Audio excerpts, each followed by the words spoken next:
Hey YouTube, welcome to Hoosier Life. This is Mark. Welcome to my corner in the living room. A little bit different video tonight. You've seen probably the frequency of my videos going down, and there's reasons for that. Hopefully that I'll be able to share within the next 3-4 weeks. Some other things that I have just had to focus on at work, and I'm excited to share those. But I want to share something from the weekend along the lines of being humble and being kind. As typical, every weekend I spend at least one day at a gun shop locally, and you can reference other videos of mine recently where I talk about that gun shop. And no different, I went to this gun shop and I wanted to run rounds through my 40 S&W, my Beretta, just because I'm breaking it in and I'm learning the gun and I want to be very fluid with it and just focusing on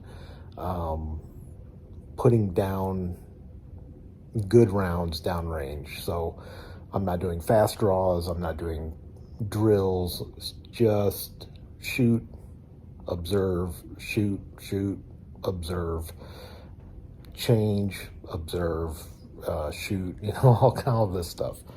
And have really seen my consistency and accuracy go way up, and I'm very thrilled about that. I was the only one out on this gun range, and it's just a handgun range. And there was a special event taking place at the gun shop, and I have ear pro on that allows me to hear all the way around 360, but it silences any loud noises. And I hear some crunching of the rocks as people are making their way to the concrete pad. So I finished my shot or two that I was doing. I lay my firearm down and I just glance over just to acknowledge them and kind of like hi, and then also be situationally aware so I have an idea of what type of individual is coming onto the range, because not everybody that goes to gun ranges knows firearm safety. And this is a very safe range. They monitor it very well, but I'm still very careful. It was another individual about my age, a man, and his father. So I'm going to say his dad, late 70s, probably 80s. My father was much older. He's passed away now, but I was born late in life to my mom and dad. And new to the gun shop, new to the range, had a firearm, I believe was a rental, and they were trying to figure out just like, okay, there's steel targets on one side, there's the targets that you can run out on the other. And they wanted to shoot target, but they didn't know, number one, how it worked. Number two, they didn't have any targets with them. So the gun range will supply cardboard for you to affix maybe like an adhesive target to it and fasten it to the device to send it down range. And they have increments at 5, 10, 17, and 23 yards, 26 yards, 23, something like that. And of course you can go anywhere in between those. So I was explaining that to him, because if the father, the older man, was not going to shoot, it was just going to be the individual who's my age. Very nice guy. And so he's like, well, I guess, I'll shoot target. And then he's like, oh, I don't have a target though. And I'm like, I had my whole range kit there. And I'm like, well, let me see, I probably got a target. And he was very nice. He's like, no. And I said, just let me see what I got, So found him like a 6-inch round target, adhesive. It was the last one I had. Wasn't a big deal. I had packs of them. This was the last one. And he didn't want to take it. And I'm like, nah, man, it's fine. Like, I'm here all the time. I'll buy another target. And so he gets set up, gets it. I had to show him how to hook it on, and it was fine.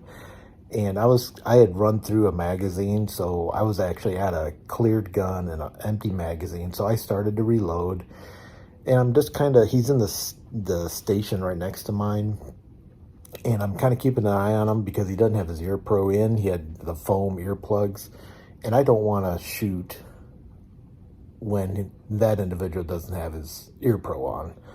So I was shooting my Walther PK380, which is an 8-round magazine, so it didn't take me very long to load it. And I didn't know what he was shooting. I didn't even look. And so he finally gets ready, gets his ear pro in, takes it out to like 10 yards, and he begins to shoot. So I felt like, okay, now I can shoot because he's demonstrated he's ready to shoot his firearm. He's comfortable.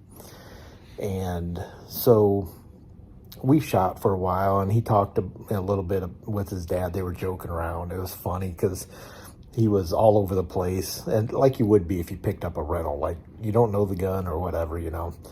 And his dad was pretty classic, was like, man, you do pretty good if you're hunting elephant, you know. So I kind of chuckled at that. I'm just hearing all this through my ear pro. But we really don't interact after that. And so I had shot a couple magazines, and had I was bringing my target up after every magazine, just kind of making marks and, you know, what shot was what as far as anything that I felt was an outlier.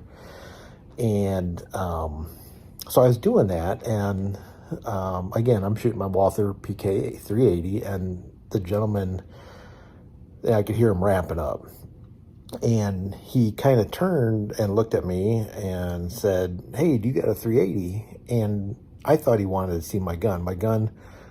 The magazine was out and it was clear, and so I picked it up and showed it, like showed clear, and was going to start talking to him about the firearm. And I said, yeah, I have this, and I was just getting ready to start to tell the story, like, hey, I bought this used and whatever. And he goes, oh, no. He goes, here, I want you to have this. And he hands over half a box of ammunition. So there was 26 rounds in it. He had shot 24 rounds. And I was like, man, I can't take that. He's like, oh, no, man. He goes, we're just up here visiting, and you gave me a target, and you got a 380, and I don't have any use for it. And he goes, I stopped. I took off my ear pro, and we started having a conversation. And turns out his brother was down at a 22 sniper competition held on the property. And so he was up there. He's killing some time, wanted to run some rounds to a gun. Lives now in Florida, is from this area, truck driver, just super nice guy. His name's Jeff. I doubt he ever will see this, but Jeff, really appreciate that gift. And had a really good talk. I talked to him about my recent trip to Gulf Shores, because he lives on the Gulf, more southern, well, it doesn't really matter. You're not going to know where, he's down by Tallahassee, I was to say that. And so I was talking about the fish I caught. You know, I was pretty excited. If you go back videos, you'll see that, the red. And he's telling me about amberjacks, and I need to get out and go. You know, we talked about fishing for a long time. It was a great conversation. Just two old boys and his dad at the gun range, just chilling and talking. And he left, and I was like, holy crap, man.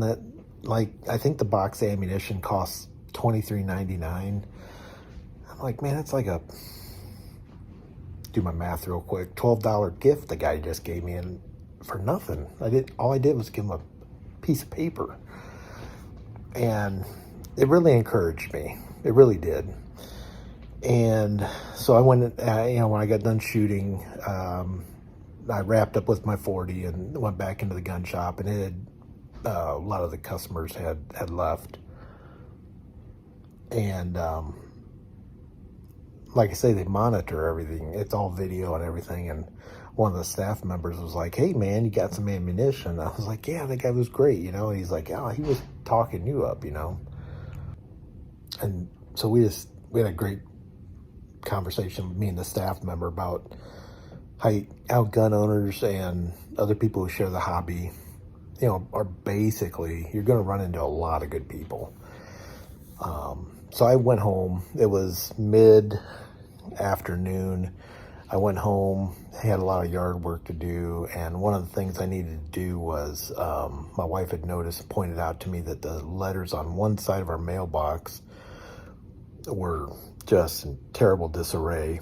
They were actually decals, and they were falling off, and everything was chippy, looked like chippy paint, and it was bad.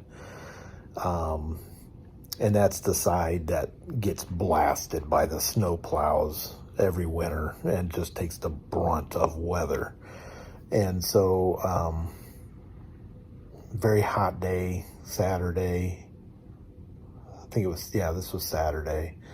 And so I took my paint out there, and I was, I had to scrape it. I was just working out there, scraping and painting, and I stand at, I'm at the highway's edge, and the traffic is going north behind me, the closest lane. So I can't really see what's coming, but I can see everything coming south. And as I'm working and I'm really focused, out of my peripheral, I see an individual walking south on the north side of the lane. So you're walking against traffic like you're supposed to. And I kind of glance up, and it's an older lady, probably old, and I say that older than me. So I'm 56, so she was probably in her early 60s, if I'm a good judge of age. And she's just walking. I don't know if she's walking from town, because town is to the north of me. I don't live out in a very rural area, but I'm on the outskirts of town, and a lot of people walk. They'll walk into town a couple miles and then grab something small and come out. And I was carrying a firearm, and I'm always very conscious about that. It wasn't concealed, because I was at home, and I generally carry concealed because I don't want anyone knowing that I'm carrying. But I didn't also want to freak her out. And I don't even know if she saw it, to be honest with you. But I looked up and I smiled and acknowledged her. And I said, "Boy, it's a great day, isn't it?" And just like a hello, about the weather type of thing. And she smiled back, big smile, and acknowledged that and said, "Yeah, it's a great day." And she says, "By the way," by this time she's almost to my mailbox.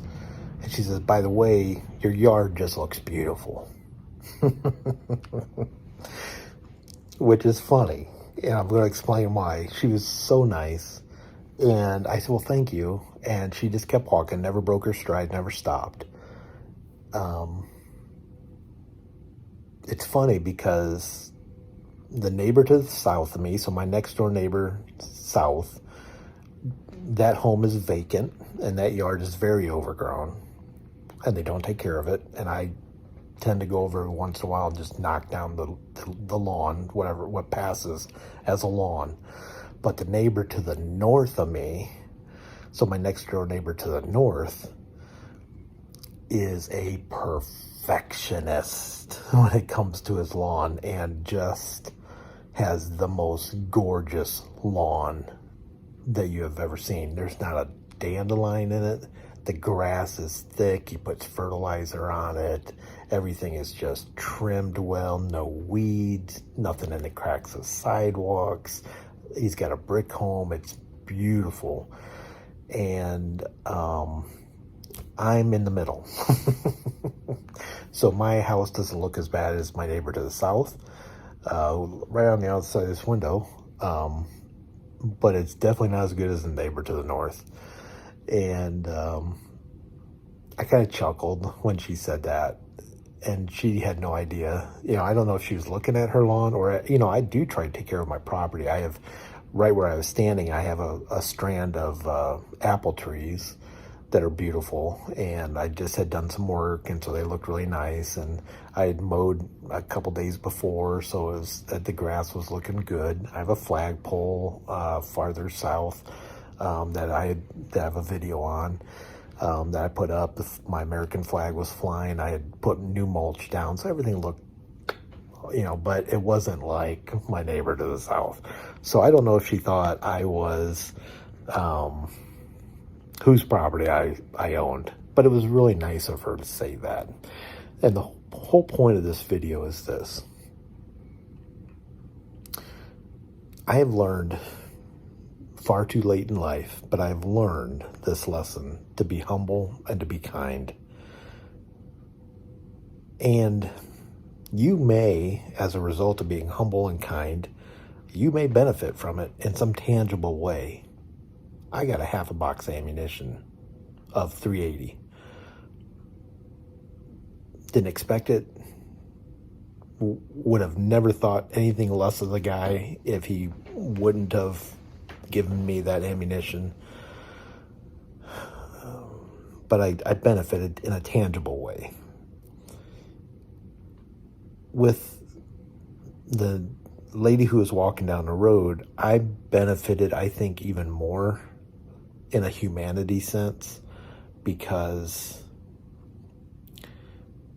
I made a connection with another human being that I never would have made if I didn't smile and take the first step, you know, putting myself out there first and just saying hi and what a beautiful day we have.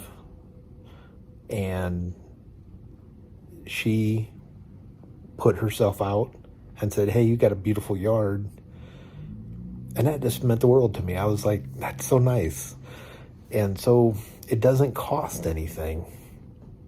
Neither of these stories cost me in any significant way at all. But I benefited so richly from them. And I wanted to tell that story Saturday night on a video, and I didn't have a chance to make it.